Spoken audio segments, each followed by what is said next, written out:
Ratusan tewas, bunker pertahanan Israel di Yerusalem runtuh dalam sekejap. Gempa buatan berkekuatan 9,0 SR yang diduga diluncurkan Suriah menghancurkan benteng yang selama ini dianggap tak tertembus. Iron Dome, tak berguna. Teknologi pertahanan tercanggih pun gagal menahan serangan ini. Dunia terkejut, Israel panik, dan Suriah berdiri penuh percaya diri.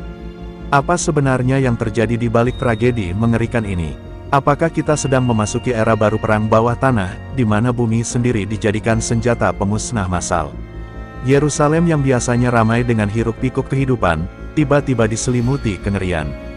Dalam hitungan detik, tanah berguncang hebat, merobohkan dinding-dinding kokoh dan meretakkan jalanan yang selama ini dianggap tak tergoyahkan. Gempa sebesar 9,0 SR bukan hanya meruntuhkan bangunan, tapi juga menumbangkan rasa aman yang sudah lama melekat di benak warganya. Orang-orang berlarian tanpa arah, sebagian menjerit, sebagian lainnya hanya bisa terdiam kaku, tak percaya pada apa yang sedang mereka alami. Di tengah kepanikan itu, suara runtuhan terdengar menggelegar, lebih menakutkan daripada ledakan bom yang pernah mereka dengar sebelumnya. Batu, beton, dan debu mengepul, menutupi udara hingga menyesakkan dada. Warga yang selamat dari guncangan awal kini terjebak dalam kabut abu, tak tahu kemana harus melangkah. Yerusalem seolah berubah menjadi kota bayangan, kehilangan sinarnya hanya dalam sekejap. Namun yang paling mengejutkan bukanlah bangunan bersejarah atau rumah penduduk yang runtuh. Berita paling mencengangkan datang dari sebuah bunker super rahasia, yang selama ini disebut sebagai benteng terakhir pertahanan Israel. Bunker itu, yang dipercaya mampu menahan serangan nuklir sekalipun, justru runtuh seketika di bawah hantaman gelombang gempa. Ratusan tentara elit yang berjaga di dalamnya dikabarkan tak sempat menyelamatkan diri. Kabar semakin mencekam ketika laporan awal menyebut nama Menteri Pertahanan Israel termasuk di antara korban. Sosok yang dikenal tegas dan tak kenal kompromi itu diduga terkubur bersama pasukan di dalam reruntuhan. Dunia pun terperanjat, bagaimana mungkin tokoh paling berkuasa di tubuh militer Israel justru terjebak dalam tragedi di tempat yang seharusnya paling aman. Sementara itu, di atas permukaan, kota Yerusalem terbelah dalam dua wajah, yang selamat mencoba mencari keluarga, sementara yang lain tertimbun tanpa suara di bawah puing. Sirene ambulans meraung tiada henti, tapi jalanan retak membuat mobil penyelamat kesulitan mencapai lokasi. Teriakan minta tolong bercampur dengan doa-doa yang dipanjatkan dalam keputusasaan. Di pusat kota, listrik padam total. Lampu jalan, rumah, bahkan kantor pemerintahan tenggelam dalam kegelapan. Sinyal komunikasi terputus, meninggalkan warga dalam isolasi. Tak ada kabar pasti, hanya rumor yang menyebar cepat, bahwa bencana ini bukan sekadar gempa alami, melainkan serangan yang tak pernah mereka bayangkan sebelumnya. Mata para saksi menggambarkan kepanikan yang tak terlukiskan. Ada seorang ibu yang berlari sambil menggenggam erat tangan anaknya, menangis karena suaminya tak kunjung keluar dari reruntuhan. Ada juga seorang pria tua yang duduk terpaku di jalan, memandangi rumahnya yang rata dengan tanah, tak kuasa menggerakkan tubuhnya yang lelah. Setiap orang membawa kisah duka, menambah beban kolektif kota yang sedang berduka. Di kalangan militer, keheningan menyelimuti markas. Para petinggi bingung bagaimana melaporkan situasi yang bahkan mereka sendiri sulit percaya. Hilangnya bunker strategis bukan hanya soal infrastruktur, tapi juga pukulan psikologis yang tak terkira. Simbol kekuatan Israel, yang selama ini mereka banggakan, luluh lantak hanya dalam satu malam.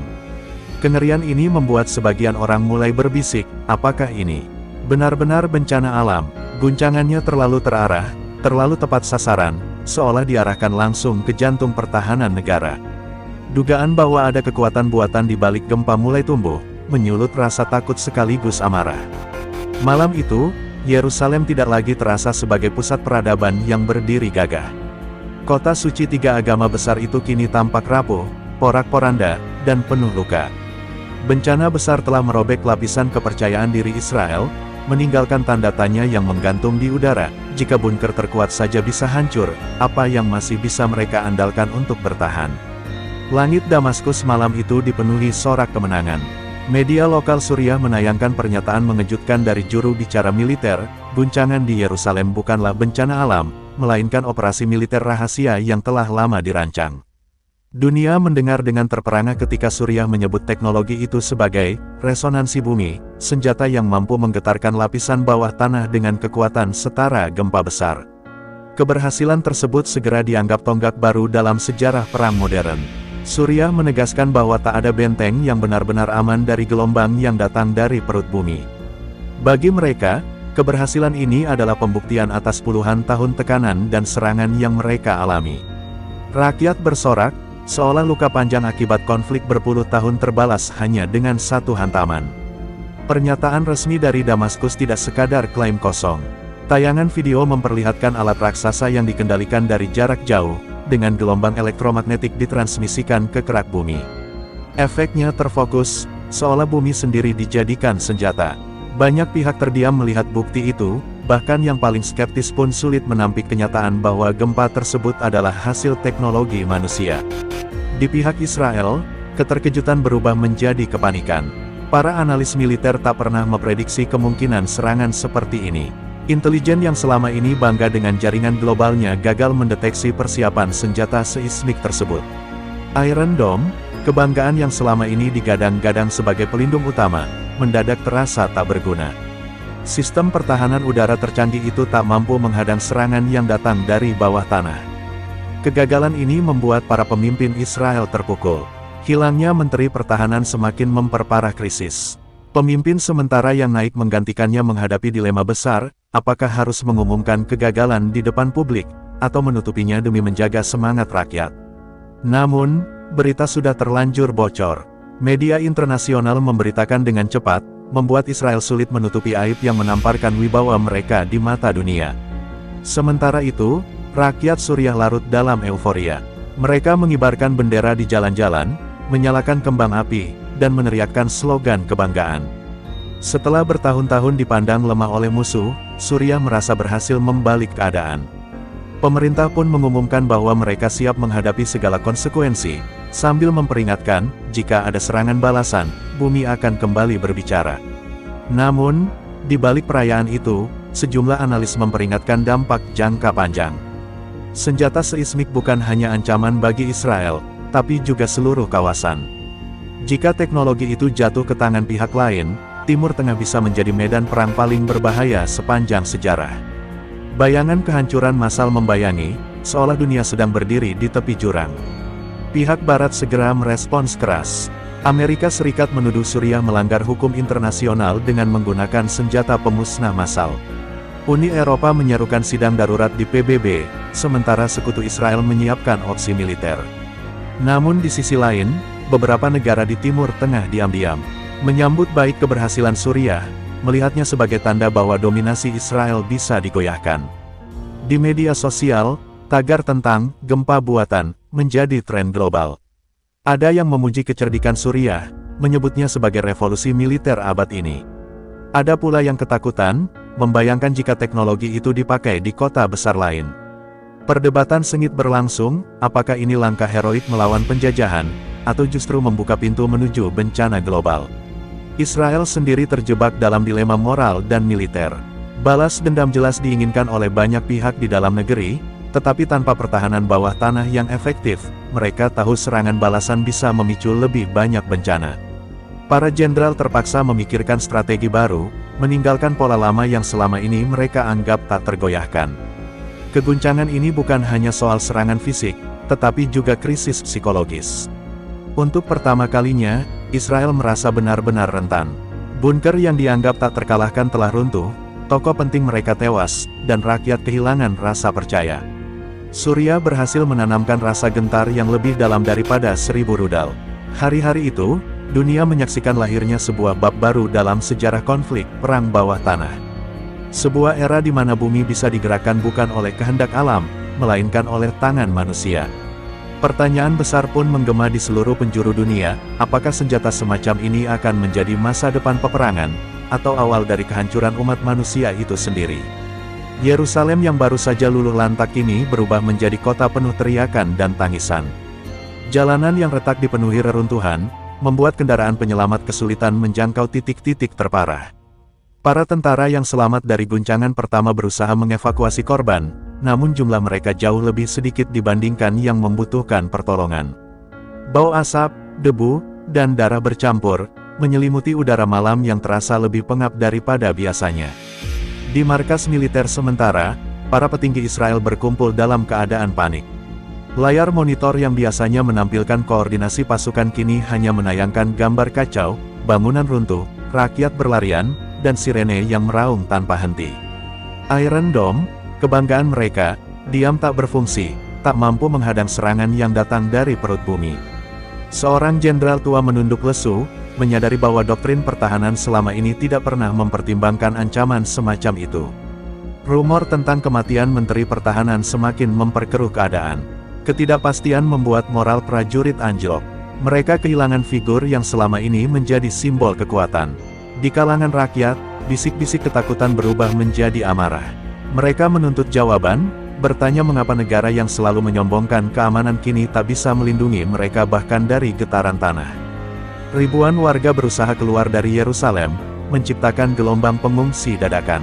Jalan utama menuju Tel Aviv dipadati mobil, sepeda motor, bahkan orang-orang yang berjalan kaki.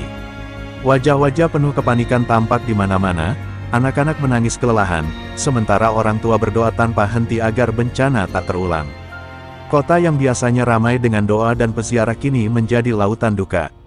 Di ruang bawah tanah Knesset, Parlemen Israel mengadakan sidang darurat. Suasana tegang, suara-suara anggota saling bertabrakan, sebagian mendesak balas dendam, sebagian lain menuntut agar keselamatan rakyat didahulukan. Seorang pejabat muda bahkan berteriak, jika bunker kita bisa hancur, di mana lagi rakyat bisa berlindung? Pertanyaan itu membuat ruang sidang membisu, meninggalkan ketakutan yang tak terucapkan. Kepanikan tak hanya terjadi di level politik, tetapi juga merambah ekonomi. Bursa saham Israel jatuh drastis, investor asing menarik modal, dan harga kebutuhan pokok melonjak. Para pedagang menutup toko lebih cepat, takut kerusuhan pecah. Negara yang selama ini dikenal sebagai pusat teknologi canggih kini seperti berdiri di atas pasir rapuh, goyah dan tak pasti. Di rumah sakit, situasi tak kalah mengerikan. Korban berdatangan tanpa henti, sementara tenaga medis kewalahan. Lorong-lorong penuh dengan pasien berbaring di lantai, menunggu giliran untuk dirawat. Dokter dan perawat bekerja siang malam, namun jumlah obat dan peralatan tak cukup. Ratapan keluarga yang kehilangan orang tercinta membuat suasana semakin memilukan. Israel, yang selama ini dikenal tak pernah gentar menghadapi musuh, kini menghadapi musuh yang tak terlihat. Getaran bumi telah meruntuhkan kebanggaan mereka. Media internasional menyoroti dengan tajam, menyebut Israel dalam kondisi paling rentan sejak berdirinya negara itu. Sebuah citra yang sulit diterima oleh rakyat yang terbiasa percaya pada kekuatan militer negaranya. Di balik kepanikan, pemerintah mencoba menenangkan publik dengan pernyataan resmi. Mereka berjanji akan menemukan solusi dan memulihkan kondisi secepat mungkin. Namun rakyat yang kehilangan rumah, keluarga, dan rasa aman tak lagi percaya pada kata-kata manis. Mereka menuntut tindakan nyata, bukan sekadar janji kosong. Keluarga korban terus mencari di antara reruntuhan, berharap menemukan orang tercinta masih hidup. Tangis pecah setiap kali tubuh tanpa nyawa berhasil diangkat dari timbunan. Namun harapan tetap ada, karena sesekali suara samar terdengar dari bawah puing, memanggil minta tolong. Setiap detik terasa panjang, seperti pertarungan antara hidup dan mati. Sementara itu, jaringan komunikasi internasional mengabarkan situasi secara real-time. Dunia menyaksikan kepanikan Israel secara langsung, dari kota suci yang biasanya menjadi simbol keteguhan iman kini berubah jadi lambang rapuhnya kekuatan manusia. Tayangan itu menambah tekanan psikologis, membuat rakyat merasa dipermalukan di hadapan dunia. Yerusalem malam itu benar-benar berbeda. Tidak ada doa yang bergema dengan tenang, tidak ada cahaya lampu yang menyala di jalanan, hanya kesunyian yang dihiasi isak tangis. Kota itu, yang seharusnya menjadi tempat paling aman dan sakral, kini tinggal puing dan kenangan. Kepanikan telah menjelma jadi luka kolektif, luka yang mungkin tak akan mudah sembuh bahkan setelah perang ini berakhir. Di Damaskus, udara penuh dengan rasa percaya diri yang tak pernah mereka rasakan sebelumnya. Di jalan-jalan utama, rakyat merayakan apa yang mereka sebut sebagai pembalasan bumi. Bendera berkibar, teriakan kemenangan menggema, dan pemerintah Suriah dengan lantang menyatakan bahwa operasi mereka telah mengubah wajah peperangan modern. Bagi rakyat yang bertahun-tahun hidup dalam bayang-bayang perang, Ini adalah momen di mana mereka merasa kembali berharga di mata dunia. Pidato resmi Presiden Suriah disiarkan ke seluruh negeri. Dengan nada tegas, ia menyebut serangan itu bukan hanya pembalasan, tetapi juga peringatan bagi siapapun yang berani meremehkan kedaulatan mereka. Kami tidak hanya bertahan, ucapnya, kami menunjukkan bahwa bumi bisa menjadi sekutu. Kalimat itu segera dipetik media, menjadi slogan baru yang dibicarakan di setiap sudut kota. Di kalangan militer, euforia tak kalah besar. Para perwira yang dulu sering diremehkan kini berdiri tegak, merasa berhasil mempermalukan lawan terbesar mereka. Peta-peta operasi ditempel di ruang rapat, dan foto bunker Israel yang hancur dipajang seperti trofi kemenangan. Semua ini menambah keyakinan bahwa Suriah akhirnya menemukan cara untuk mengguncang dominasi militer Israel. Rakyat kecil, yang selama ini terbiasa mendengar kabar buruk, kini melihat alasan untuk tersenyum. Anak-anak berlarian di jalan, membawa spanduk, sementara para pedagang membagi makanan gratis sebagai tanda syukur. Meski banyak dari mereka sadar bahwa konsekuensi akan datang, malam itu Damaskus terasa hidup dengan harapan baru. Namun, di balik perayaan, beberapa suara hati-hati mulai terdengar. Sejumlah akademisi memperingatkan bahwa senjata seismik bukan hanya alat pertahanan, tetapi juga pemicu ketidakstabilan global. Mereka takut dunia akan menganggap Suriah sebagai ancaman bersama, yang bisa mengundang serangan besar-besaran dari luar. Tapi peringatan itu tenggelam di tengah sorak kemenangan yang membutakan mata banyak orang. Media pemerintah gencar menayangkan ulang detik-detik pengumuman serangan. Tayangan itu disertai dengan grafis dramatis, menggambarkan bagaimana teknologi resonansi bumi bekerja. Warga menontonnya dengan takjub, meski sebagian besar tak benar-benar mengerti cara kerjanya. Yang penting bagi mereka hanyalah kenyataan bahwa Israel terguncang, sesuatu yang dulu terasa mustahil. Beberapa negara tetangga mulai menunjukkan sikap ambigu. Ada yang diam-diam mengirim pesan simpati, seakan ikut merayakan keberhasilan itu. Namun ada pula yang terang-terangan menjaga jarak, khawatir ikut terseret dalam badai besar yang mungkin segera datang. Suriah, meski tahu dirinya menjadi sorotan, memilih tampil percaya diri, seakan tak peduli dengan konsekuensi. Di media sosial, warganet Suriah membanjiri lini masa dengan komentar penuh kebanggaan. Tagar lokal yang berarti, "Bumi bersama kita," menjadi tren. Gambar-gambar bunker hancur dibagikan dengan keterangan penuh ejekan terhadap Israel. Seolah-olah dunia maya pun ikut menjadi medan perang, di mana narasi kemenangan dipertahankan dengan semangat luar biasa. Dalam rapat tertutup, para petinggi Suriah membahas langkah berikutnya. Sebagian ingin menghentikan operasi agar tidak memancing serangan balasan, sementara yang lain mendesak untuk terus menekan Israel selagi mereka goyah. Perdebatan sengit berlangsung, namun suasana optimisme tetap mendominasi. Mereka yakin untuk pertama kalinya dalam sejarah, posisi tawar Suriah berada di puncak. Presiden kembali menegaskan bahwa Suriah tidak mencari perang total, melainkan keadilan. Pernyataannya ditujukan ke komunitas internasional, agar dunia melihat tindakan ini sebagai bentuk perlawanan sah terhadap agresi. Namun di sisi lain, nada ucapannya terdengar menantang, seakan ingin menunjukkan bahwa mereka tidak takut pada siapapun. Bagi rakyat, malam itu menjadi semacam titik balik. Mereka merasa harga diri yang lama terkubur akhirnya muncul kembali. Ketika mereka menatap ke langit Damaskus, tidak ada rasa takut, melainkan keyakinan bahwa mereka baru saja menorehkan sejarah. Meski mereka tahu badai akan segera tiba, keyakinan itu menjadi bahan bakar semangat mereka untuk bertahan. Damaskus bersinar dengan wajah baru, penuh kebanggaan dan tekad. Kepercayaan diri itu meluas, menguatkan keyakinan bahwa mereka bukan lagi korban, melainkan aktor utama dalam percaturan geopolitik. Namun di luar sana, bayangan balas dendam Israel dan tekanan internasional sudah mulai bergerak, siap menguji seberapa jauh Suriah mampu mempertahankan langkah beraninya. Sidang darurat Dewan Keamanan PBB berlangsung dalam suasana yang tegang. Delegasi dari berbagai negara berdiri dengan wajah keras, sebagian menuding Suriah telah melampaui batas, sebagian lainnya memilih diam atau bahkan tersenyum samar. Sorotan kamera dunia tertuju pada ruang megah itu, menanti keputusan penting yang bisa mengubah arah sejarah. Untuk pertama kalinya dalam beberapa dekade, Israel dipandang bukan sebagai penguasa, melainkan sebagai pihak yang benar-benar rapuh. Amerika Serikat menjadi negara pertama yang mengutuk keras tindakan Suriah. Duta besarnya menyebut senjata seismik itu sebagai bom waktu bagi umat manusia, dan menegaskan bahwa Washington tidak akan tinggal diam. Kata-kata itu segera disambut tepuk tangan dari sekutu tradisional Israel. Namun, di sisi lain, negara-negara seperti Rusia dan Iran menolak tudingan tersebut, menegaskan bahwa Suriah hanya menggunakan haknya untuk mempertahankan diri. Uni Eropa berada di posisi serba salah. Beberapa anggota mendukung sanksi keras terhadap Damaskus, sementara yang lain khawatir langkah itu justru memperluas konflik. Perdebatan panjang membuat dunia semakin terbelah.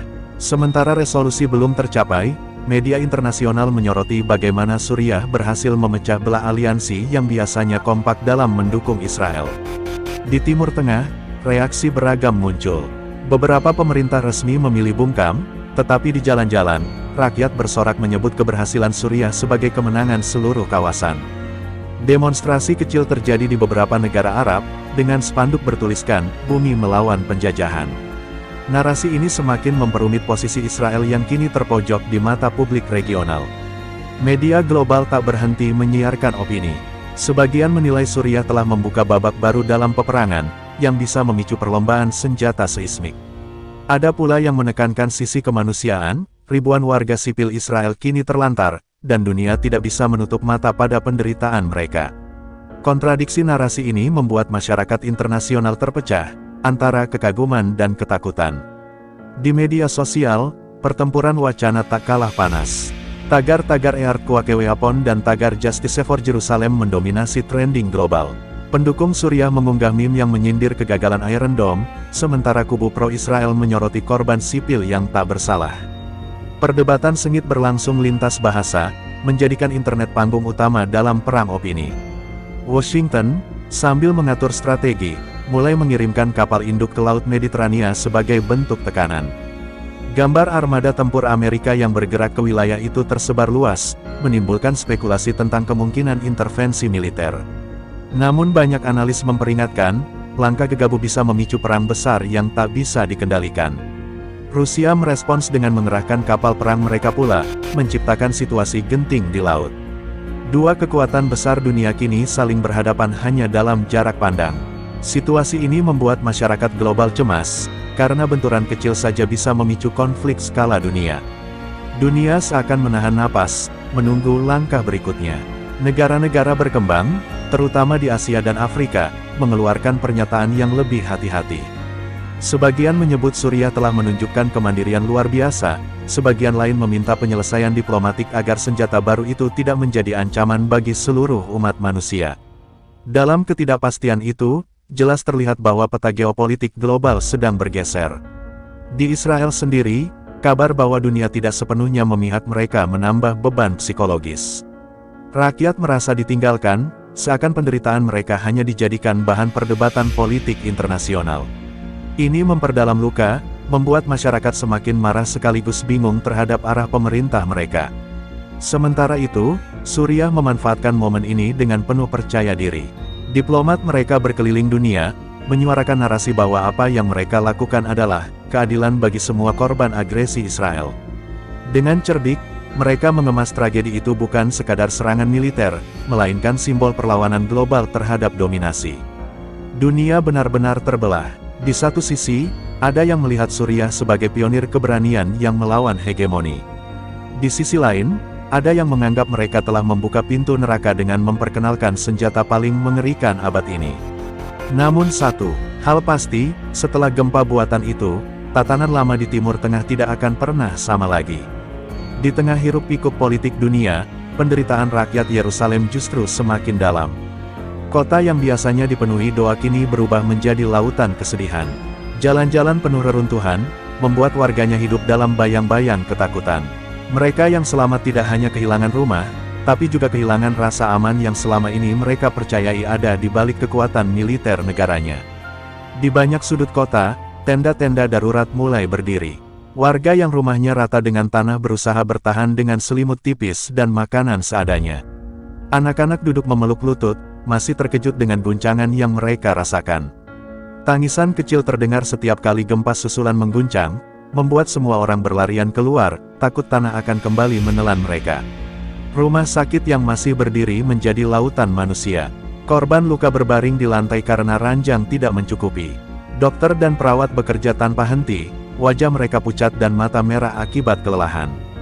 Banyak pasien harus dirawat hanya dengan perban seadanya, sementara keluarga korban berdesakan di luar, menunggu kabar yang seringkali berakhir dengan tangisan. Di antara reruntuhan, pasukan penyelamat terus berusaha. Suara mesin bor bercampur dengan teriakan minta tolong dari bawah puing. Setiap kali seseorang berhasil dikeluarkan hidup-hidup, sorak dan tangis bahagia pecah. Namun lebih sering, yang ditemukan hanyalah jasad tertutup debu. Setiap tubuh yang diangkat menambah panjang daftar duka, membuat beban psikologis rakyat semakin berat. Keluarga yang kehilangan anggota hanya bisa duduk pasrah. Seorang ibu memeluk foto anaknya yang tidak pernah kembali, sementara seorang ayah menatap kosong ke puing rumahnya yang sudah rata. Kisah-kisah pilu ini menghiasi wajah kota, menunjukkan betapa dalam luka yang ditorehkan gempa buatan itu. Di sekolah-sekolah darurat, guru mencoba menenangkan anak-anak dengan cerita dan nyanyian. Namun mata mereka tetap dipenuhi ketakutan.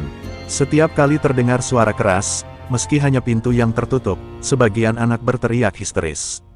Trauma itu sudah menancap, meninggalkan luka yang mungkin akan bertahan seumur hidup. Di pasar tradisional yang masih bisa berfungsi, barang kebutuhan melonjak drastis. Air bersih menjadi rebutan, roti dan susu hanya bisa didapat oleh mereka yang sanggup membayar mahal. Warga yang tak memiliki uang harus bertahan dengan apa adanya, membuat suasana semakin kacau. Beberapa kali terjadi keributan kecil, memperlihatkan betapa rapuhnya kondisi sosial Yerusalem saat itu. Sementara itu, pemerintah berusaha menunjukkan kepedulian. Mereka mengirim pasukan tambahan untuk membantu evakuasi, mendirikan dapur umum, dan membagikan perbekalan. Namun jumlah bantuan tak pernah cukup. Bagi rakyat kecil, janji-janji itu terdengar hampa. Yang mereka lihat hanyalah ketidakmampuan negara menjaga keselamatan mereka sejak awal. Di sisi lain, para rohaniawan mencoba memberi harapan. Mereka mengumpulkan warga untuk berdoa bersama di tengah reruntuhan, menyalakan lilin sebagai simbol kekuatan iman. Namun, bahkan doa pun terasa rapuh ketika malam turun dan suhu dingin menusuk.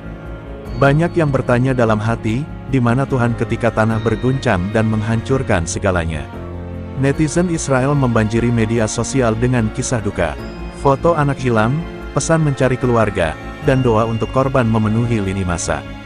Di luar negeri, ribuan simpati berdatangan, tetapi bagi rakyat Yerusalem, simpati itu tidak cukup untuk mengisi perut kosong atau mengobati luka mendalam. Kehilangan mereka nyata, jauh melampaui kata-kata. Hari-hari berjalan lambat, seolah waktu ikut terhenti bersama runtuhnya bangunan. Setiap langkah di jalan, dipenuhi kenangan, toko roti yang dulu ramai kini hanya puing, rumah ibadah yang biasanya bergema doa kini berdebu dan hening. Kota itu terasa asing bagi warganya sendiri, seakan identitasnya tercerabut bersama guncangan bumi. Bagi rakyat Yerusalem, tragedi ini bukan hanya kehilangan fisik, tetapi juga kehilangan kepercayaan. Kepercayaan pada pemerintah, pada teknologi pertahanan, bahkan pada janji bahwa mereka aman di tanah sendiri. Luka itu tidak mudah sembuh. Mereka kini hidup dengan rasa takut bahwa setiap getaran kecil bisa menjadi awal dari kehancuran baru. Dunia terperangah menyaksikan perubahan wajah peperangan yang belum pernah ada sebelumnya. Gempa buatan yang meluluhlantakkan Yerusalem kini disebut banyak analis sebagai awal dari era baru, perang bawah tanah. Selama berabad-abad manusia mengenal pedang, meriam, rudal, dan nuklir, namun kini bumi sendiri dijadikan senjata. Inovasi mengerikan itu mengubah logika pertahanan dan menyeret dunia ke dalam babak yang belum terpetakan. Israel, yang selama ini dikenal sebagai negara dengan militer terkuat di kawasan, mendadak tampak rapuh. Hilangnya bunker pertahanan, robohnya simbol kekuatan, dan lenyapnya rasa aman rakyat membuat dunia mempertanyakan, apakah kekuatan konvensional masih berarti di hadapan teknologi yang mampu mengguncang kerak bumi. Pertanyaan ini menggema di ruang-ruang rapat militer berbagai negara. Para pakar memperingatkan bahwa jika senjata ini berkembang, tidak ada kota yang benar-benar aman. Tidak ada sistem pertahanan udara, tidak ada dinding beton setebal apapun yang mampu menahan amukan gelombang seismik buatan. Keunggulan yang dulu dimiliki negara-negara besar dengan persenjataan modern bisa runtuh hanya dalam hitungan detik. Pemerintah Israel sendiri kini berada di persimpangan. Balas dendam adalah dorongan alami, tetapi setiap langkah salah bisa memicu bencana lebih besar. Jika mereka menyerang balik, Surya bisa saja kembali mengaktifkan resonansi bumi. Tetapi jika mereka diam, posisi tawar Israel akan terus merosot, citra mereka sebagai kekuatan tak terkalahkan sudah hancur. Di Washington, Pentagon menggelar rapat tertutup. Para jenderal membicarakan kemungkinan senjata tandingan, sekaligus cara mencegah teknologi itu menyebar. Kekhawatiran terbesar adalah jika kelompok non-negara, milisi atau organisasi radikal, berhasil mendapatkan akses. Dunia bisa tenggelam dalam teror, di mana setiap kota berisiko hancur bukan oleh bom, melainkan oleh getaran tanah. Sementara itu, Suriah menikmati posisi barunya.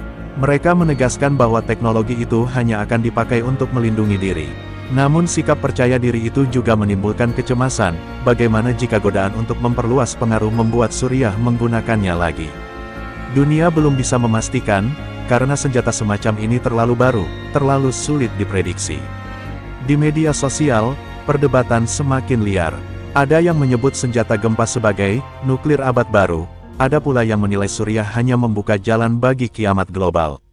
Meme, video, dan teori konspirasi beredar tanpa henti.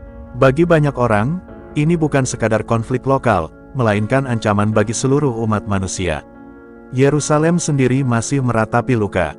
Rakyat yang kehilangan rumah dan keluarga menatap masa depan dengan ketidakpastian. Setiap kali tanah bergetar sedikit, rasa panik langsung melanda. Trauma itu akan bertahan lama, mengingatkan dunia bahwa di balik kebanggaan teknologi, penderitaan manusia tetap yang paling nyata.